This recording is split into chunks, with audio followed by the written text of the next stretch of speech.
প্ৰেম স্বৰ্গীয়, প্ৰেম পবিত্ৰ। সেই প্ৰেমৰ মাজেৰে বহুতেই নিজৰ ভৱিষ্যতৰ সপোন দেখে। যেতিয়া এজন ল'ৰা আৰু ছোৱালীয়ে প্ৰেমৰ সম্পৰ্কত বান্ধ খায়, দুয়োজনে বিচাৰে যে তেওঁলোকৰ সম্পৰ্ক সদায় প্ৰেমেৰে আগবাঢ়ি যাওক, কাজিয়াৰ আধাৰত নহয়। কিন্তু কোনো ল'ৰা বা ছোৱালীয়ে এজনীক ভাল পাই বিয়া কৰাবলৈ বহু কথাই চোৱা উচিত। ল'ৰা বা ছোৱালী এগৰাকীৰ ক্ষেত্ৰত এইখিনি কথা জানি তেওঁ সিদ্ধান্ত ল'ব পাৰে যে তেওঁৰ সংগী হ'ব পাৰে নে নোৱাৰে। এই সকলোৰে মাজত পৰা 4টা কথা মনত ৰাখিব লাগিব।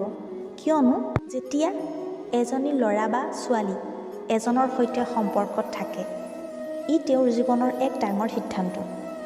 কিয়নো কিছুমান দাম্পতীয়ে তেওঁলোকৰ সম্পৰ্কক বিবাহৰ বান্ধোনলৈ পৰিৱৰ্তন কৰে আৰু কিছুমানে প্ৰতাৰণা কৰে।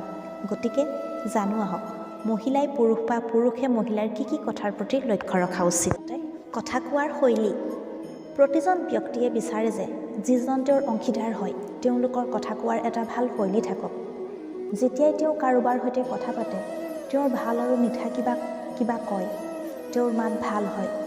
যেতিয়াই তেওঁৰ সংগীৰ সৈতে বিয়া কৰাবলৈ যায়, মানুহে তেওঁক ভাল পাবলৈ আৰম্ভ কৰে। কথা কোৱাৰ শৈলীৰ পৰা ব্যক্তিজনৰ গুণৰ প্ৰমাণ পায়। দ্বিতীয়তে, অভ্যাস।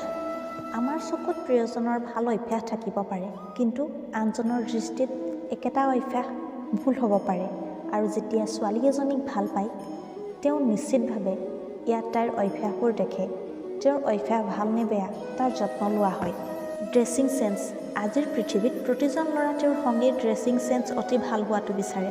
তাই ষ্টাইলিছ কাপোৰ পিন্ধে, তাই ছুট ছালৱাৰ আৰু জিন্স পিন্ধে। সামগ্ৰিকভাৱে তেওঁ যি পোছাক পিন্ধে তেওঁ ভাল দেখায় আৰু কাপোৰ বাছনি কৰিবলৈ আহে। সহজাত স্বভাৱ। আজিকালিৰ ল'ৰা আৰু ছোৱালীয়ে সহজাত স্বভাৱৰ জীৱনসংগী বিচাৰে। ছোৱালীজনী বৰ আপোন নহয় বা তাই অত্যাধিক দ্ৰুত নহয়, খং নকৰে, তাই মুহূৰ্ততে বা সোনকালে খং নকৰে ইত্যাদি। এনেবোৰ বহু স্বভাৱৰ বিষয়ে লক্ষ্য কৰে। ল'ৰাবোৰে ছোৱালীৰ ক্ষেত্ৰত এই বস্তুবোৰ দেখে। গতিকে আজিৰ পৰা প্ৰেম কৰিবলৈ যাওঁতে এইকেইটা কথা মনত ৰখাটো দৰকাৰ। আপোনাৰ প্ৰিয়জনক এই লিখনিটো পঠিয়াই দিয়কো, শিকিবলৈ সুবিধা কৰি দিয়ক। ধুনুৰ লিখনি শুনিবলৈ এই পেজটো ছাবস্ক্ৰাইব কৰিব, লগতে বেল আইকনটো দবাই দিব।